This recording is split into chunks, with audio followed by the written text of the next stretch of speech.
आज के इस वीडियो के अंदर हम इलेक्ट्रिशियन से इंटरव्यू में पूछे जाने वाले कुछ टेक्निकल सवालों के ऊपर बात करेंगे। दोस्तों यहाँ पर हम मुख्य 5 सवालों के ऊपर बात करने वाले हैं। यह क्वेश्चन काफी ज्यादा जरूरी इसलिए हो जाते हैं क्योंकि इन सवालों के इंटरव्यू में पूछे जाने के काफी ज्यादा चांस होते हैं। तो अब हम एक एक करके इन सभी सवालों के जवाब को जान लेते हैं। हम सबसे पहले सवाल पे बात करते हैं। तो पहला हमारा क्वेश्चन है difference between alternator and generator, मतलब अल्टरनेटर और जनरेटर के बीच में क्या अंतर होता है। तो दोस्तों देखिए, अगर आपसे कभी इस तरीके का क्वेश्चन पूछा जाए तो आप इस सवाल का जवाब कुछ इस तरीके से याद रख सकते हैं। अभी हम अल्टरनेटर को 2 सेकंड के लिए भूल जाते हैं, हम सिर्फ जनरेटर की बात करते हैं। तो जनरेटर का मतलब क्या होता है, तो जनरेटर के नाम से हमें क्लियर है। जनरेटर का मतलब हो गया हमारा किसी चीज को जनरेट करना, मतलब किसी चीज को उत्पन्न करके हमें देना। तो अभी हम यहाँ पर इलेक्ट्रिकल के बारे में बात कर रहे हैं, तो इसका मतलब जब भी इलेक्ट्रिकल में हम जनरेटर की बात कर रहे होंगे तो वह जनरेटर हमें इलेक्ट्रिसिटी को जनरेट करके देता है। अब दोस्तों जैसा कि हम सभी को पता है, हमारा जो करंट होता है वह करंट 2 तरीके का हो जाता है, एक एसी होता है और एक डीसी होता है। और हम हमारी रिक्वायरमेंट के अनुसार अलग अलग जगह पर अलग अलग करंट का उपयोग करते हैं। अब जो हमारा यह जनरेटर होता है ना, यह जनरेटर इसी वजह से 2 भागों में बांट दिया जाता है, जिसमें से एक हो जाता है हमारा एसी जनरेटर और दूसरा हो जाता है हमारा डीसी जनरेटर। अब इन दोनों के नाम से हमें क्लियर हो रहा है, एसी जनरेटर का मतलब सिंपल सा है, ये हमें AC supply, AC current generate करके देगा, जबकि डीसी जनरेटर जो होगा वो हमें DC supply, DC current generate करके देगा। और दोस्तों यह जो एसी जनरेटर होता है इससे ही हम अल्टरनेटर भी बोलते हैं। तो अब आपको पूरी तरीके से क्लियर हो गया, जो अल्टरनेटर होता है इस अल्टरनेटर को हम एसी जनरेटर भी बोल सकते हैं, क्योंकि हमें एसी करंट जनरेट करके देता है। और वहीं अगर हम जनरेटर की बात करें तो जनरेटर का मतलब होता है यह हमें इलेक्ट्रिसिटी को जनरेट करके देता है। अब इसके 2 टाइप हो जाते हैं, अगर हम एसी जनरेटर की बात करेंगे तो उसे हम अल्टरनेटर भी बोल सकते हैं, और सेकंड हो जाता है हमारा डीसी जनरेटर जो कि हमें डायरेक्ट करंट जनरेट करके देता है। इसके बाद में दोस्तों हम दूसरे सवाल के ऊपर आ जाते हैं। हमारा सेकंड सवाल है what is the device that charge A car battery, मतलब कि जो हमारी कार और बाइक में बैटरी लगी होती है उसको चार्ज करने के लिए कौन से उपकरण का उपयोग होता है। मतलब कि हमारी कार और जो बाइक है उसके अंदर ऐसा कौन सा उपकरण लग रहा है जो कि उसके अंदर रखी बैटरी को चार्ज करता है। तो दोस्तों इस सवाल का जवाब आप देंगे अल्टरनेटर से, मतलब कि हमारी जो कार होती है या हमारी जो बाइक होती है उसके अंदर हम अल्टरनेटर का उपयोग करते हैं। यह जो अल्टरनेटर होता है यही अल्टरनेटर ही हमारे कार में लगी बैटरी, हमारी बाइक में लगी बैटरी को चार्ज करता है। अब यहाँ पर कई लोगों के मन में एक क्वेश्चन यह भी आएगा कि हमारी जो बैटरी होती है उस बैटरी के अंदर तो हमारी डीसी करंट होता है, तो इस वजह से हमें बैटरी को चार्ज करने के लिए तो डीसी करंट की जरूरत पड़ेगी। लेकिन अभी हम बोल रहे हैं कि हमारे कार में लगी बैटरी को अल्टरनेटर चार्ज करता है। तो दोस्तों देखिए, अल्टरनेटर जो होता है, अल्टरनेटर तो हमारा एसी करंट जनरेट करके देता है, और यह जो हमें एसी करंट मिलता है इस एसी करंट को ही हम डीसी करंट में चेंज कर लेते हैं, और उस डीसी करंट की मदद से हम हमारी बैटरी को चार्ज करते हैं। यहाँ पर जो हम एसी को डीसी में कन्वर्ट करते हैं इसे हम रेक्टिफायर सर्किट बोलते हैं। आपने डायोड नाम सुना होगा, इस डायोड का ही उपयोग हम रेक्टिफायर के अंदर कर रहे होते हैं, जो कि हमारे एसी करंट को डीसी करंट में चेंज कर देता है। और उसके बाद में हमारे पास में जो डीसी करंट हमें मिलता है उसकी मदद से हम हमारी बैटरी को चार्ज कर लेते हैं। दोस्तों यहाँ पर एक क्वेश्चन लोगों के मन में यह भी आ सकता है कि अगर हमें डीसी करंट की ही जरूरत है तो हम हमारी कार बाइक के अंदर डीसी जनरेटर को क्यों नहीं लगा लेते हैं, पहले अल्टरनेटर क्यों लगा रहे हैं और उस अल्टरनेटर को लगा के और फिर बाद में उस एसी सप्लाई को डीसी में क्यों कन्वर्ट कर रहे हैं, हम डायरेक्ट डीसी जनरेटर क्यों नहीं लगा लेते। तो दोस्तों इसका एक सिंपल सी लाइन में आप ऐसे जवाब देख सकते हो कि हमारा जो डीसी जनरेटर होता है इसका थोड़ा मेंटेनेंस ज्यादा होता है अल्टरनेटर के मुकाबले, एसी जनरेटर के मुकाबले। तो इसी वजह से हम हमारी कार और बाइक के अंदर अल्टरनेटर का उपयोग करते हैं हमारी बैटरी को चार्ज करने के लिए। इसके बाद में दोस्तों हम तीसरे सवाल पे आते हैं, जो कि है which MCB should use in the home, मतलब कि हमें घर में किस टाइप की एमसीबी का इस्तेमाल करना चाहिए। दोस्तों यहाँ पर आपको एक बात पता होनी चाहिए कि हमारी जो एमसीबी होती है इस एमसीबी के ऊपर अगर आप देखेंगे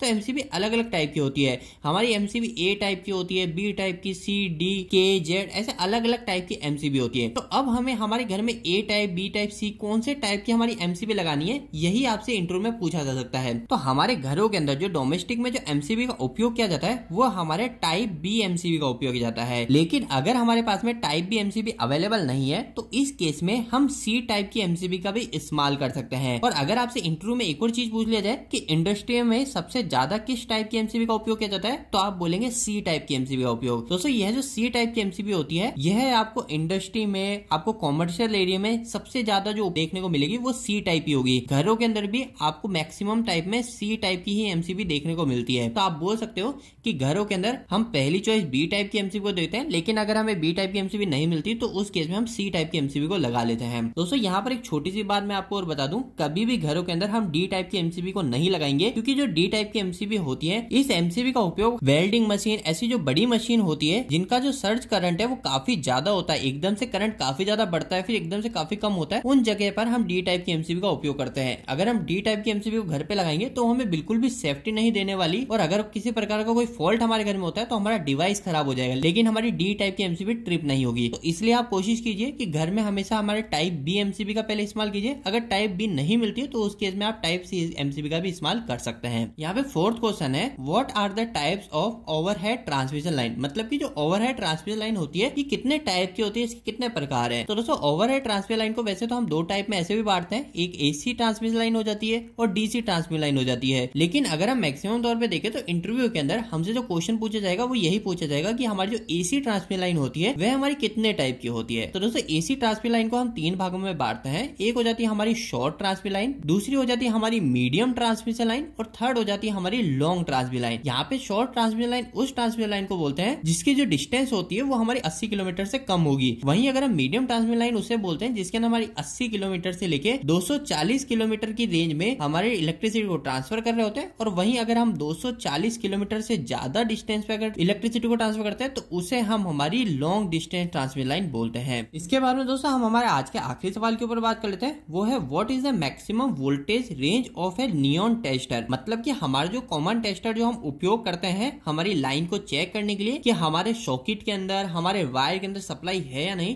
तो वो हम नियॉन टेस्टर का उपयोग कर रहे होते हैं। तो यहाँ पर क्वेश्चन ये पूछा गया है कि इस नियॉन टेस्टर से हम अधिकतम कितने वोल्टेज को चेक कर सकते हैं। तो दोस्तों इसका क्या जवाब है, तो इसका जवाब आपको देना है कि हमारे जो भी सभी नियॉन टेस्टर होते हैं या कोई भी हमारा किसी भी टाइप का कोई टेस्ट होता है तो उसके ऊपर साफ मेंशन होता है कि उसको हम कितने वोल्टेज तक यूज कर सकते हैं।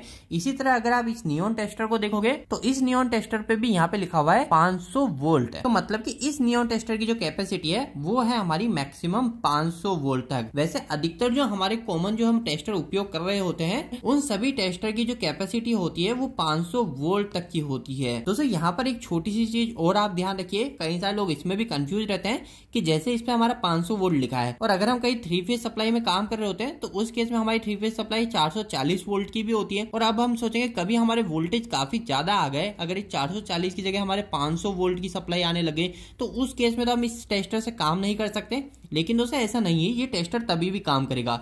क्यों करेगा? क्योंकि हम जो जनरली 440 वोल्टेज 415 वोल्टेज पर काम कर रहे होते हैं ना वो हमारा लाइन वोल्टेज होता है। ये लाइन वोल्टेज फेस वोल्टेज क्या होता है इसके ऊपर हम कभी और बात करेंगे। अभी के तौर पे आप ये बात ध्यान रखिए, जैसे कि हमारा ये रेड फेस है, ये येलो फेस और ये ब्लू फेस है, तो यह जो हमारे 3 फेस है ना, तो इन 3 फेस के अंदर कभी हम हमारे इस टेस्टर की मदद से हमारी सप्लाई को चेक कर रहे होते हैं तो वो हम एक समय पर एक ही फेस को देख रहे होते हैं। हम यहाँ पर एक समय पर 2 फेस को नहीं देख रहे होते हैं, ये तो शॉर्ट सर्किट हो जाएगा। तो हम एक समय पर एक ही फेस देख रहे होते हैं, मतलब कि हम हमारे फेस वोल्टेज को मेजर कर रहे होते हैं। और अगर सप्लाई हमारे 415 वोल्टेज की है तो इसका मतलब उस समय हम सिर्फ 240 वोल्टेज ही हमारे इस नियॉन टेस्टर से चेक कर रहे होते हैं। तो उम्मीद है कि आपको यह भी क्लियर हो गया होगा। लेकिन हमारा जो क्वेश्चन था कि नियॉन टेस्टर की लिमिट कितनी होती है तो वो सभी टेस्टर पे लिखी रहती है। वैसे अगर हम कॉमन लिमिट की बात करें तो इन सभी के ऊपर 500 वोल्ट हमेशा मेजर होता है कि इसे हम अप टू 500 वोल्टेज तक यूज कर सकते हैं। तो दोस्तों उम्मीद करता हूँ कि आज के सभी क्वेश्चन के जवाब आपको अच्छे से क्लियर हुए होंगे। आपको यह वीडियो कैसा लगा प्लीज वीडियो को लाइक करिए, जो बताएं। अगर आपको कोई भी सवाल इस वीडियो के प्रति या फिर इलेक्ट्रिकल इंजीनियरिंग से कमेंट बॉक्स में कमेंट करके पूछ सकते हैं।